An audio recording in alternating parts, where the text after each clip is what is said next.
খুলে দেখে তোরে হাবল এসেছে। হ্যাঁ বাবু, তুই পড়াতে বাড়ি চলে এসেছিস? আয় বাবা আয়। হ্যাঁ বাবু বল, মারে কি হয়েছে বাবু, তোর খুব খিদে পেয়েছে বল। মারে এ মা মারে, এটা ছাড়া অন্য কিছু বলার থাকলে বল। এই তোর এ মা এমা ছাড়া অন্য কিছু বলার থাকলে বল। ওমা জানো আজকে কি হয়েছে?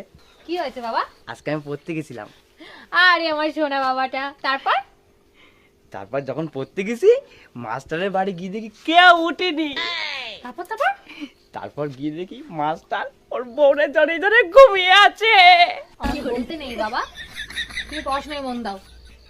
তারপর কি হলো?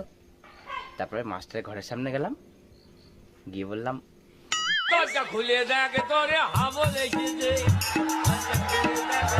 হাবল এসেছে। এই তোরা বলেছি না তুই এটা বলবি না। ঠিক আছে। ও শোনো না, হ্যাঁ বল। দরজা খুলে দেখে তোরে হাবল এসেছে। আবার রাগ করো না, আমি আর এটা কখনো বলবো না। এমনি আজকে পড়ার থেকে আসার পরে কি হয়েছে তুমি জানো? কি হয়েছে বল বাবা। আজকে পড়ার থেকে আসার পরে আমি লুকিয়ে লুকিয়ে আমাদের বাড়ির পিছনে আসলাম। তারপর তারপর